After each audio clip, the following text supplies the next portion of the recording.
Hi everyone, in this video I'll show you how to do electroless plating using silver nitrate instead of palladium chloride, which is quite expensive.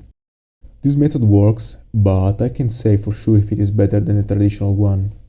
However, it is definitely cheaper, though not any less dangerous.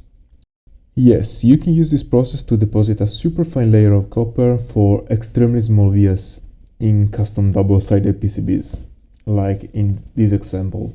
We need two things, an activator solution and a copper ion source. I won't be showing the preparation process step by step because I'm not a chemist, just an electronics enthusiast. However, I'll share the recipe I used. To create the activator, we need to make two solutions. Sensitization solution. Dissolve 11 grams of at least 90% purity in 100 milliliters of 30% hydrochloric acid. This process is extremely slow, but you can speed it up with heating and stirring. Alternatively, you can use 30 grams of tin to chloride dissolved in 30 milliliters of hydrochloric acid if you can find it. Dissolve 110 to 120 grams of table salt in 100 milliliters of water. Then mix this with the tin chloride solution. Sodium chloride helps to prevent the oxidation of stannous chloride into stannic chloride.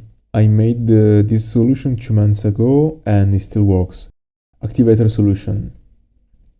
Dissolve 2 grams of sodium carbonate in 2 milliliters of water. In another beaker, dissolve 0.2 grams of silver nitrate in 3 milliliters of water. Then slowly add the sodium carbonate solution to the silver nitrate solution. Then add 5 milliliters of 30% ammonia or 50 milliliters of 10%. Finally, dilute the mixture with 500 milliliters of water and the activator solution is ready. Copper ion solution. Dissolve 15 grams of copper sulfate pentahydrate in 250 milliliters of water. In a separate container, dissolve the following in 250 milliliters of water in this order: 25 grams of sodium hydroxide, 10 grams of sodium carbonate, 42 grams of EDTA, and then mix both solutions together. To make it work, formaldehyde must be added, but only when needed. This prevents the copper ions from reducing to metal prematurely. After cleaning the substrate with water, in this case is a piece of FR4, immerse it in acetone for 1 minute. Then transfer it into a 70 to 80 degrees solution containing sodium hydroxide, sodium carbonate, and dish soap for 5 minutes.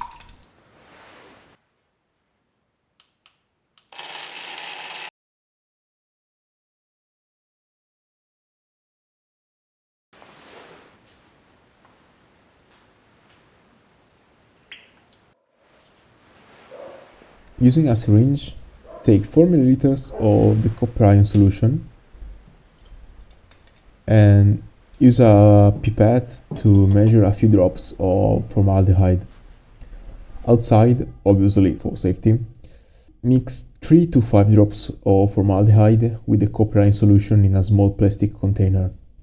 Unfortunately, I haven't found a good substitute for formaldehyde yet, but I'll keep looking for a less carcinogenic alternative. For the activation process, first of all, immerse the substrate in the tin solution for about 20 seconds and then rinse with water. Then you can immerse in the silver ion solution for about 20 seconds and then in a 2% sodium hydroxide solution still for 10 to 20 seconds. Finally, you can place the substrate in the blue copper ion solution.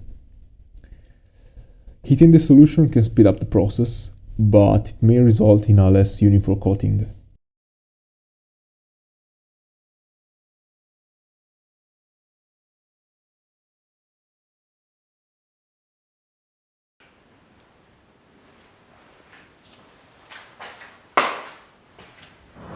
After neutralizing the substrate, you can see a fine copper coating on the surface.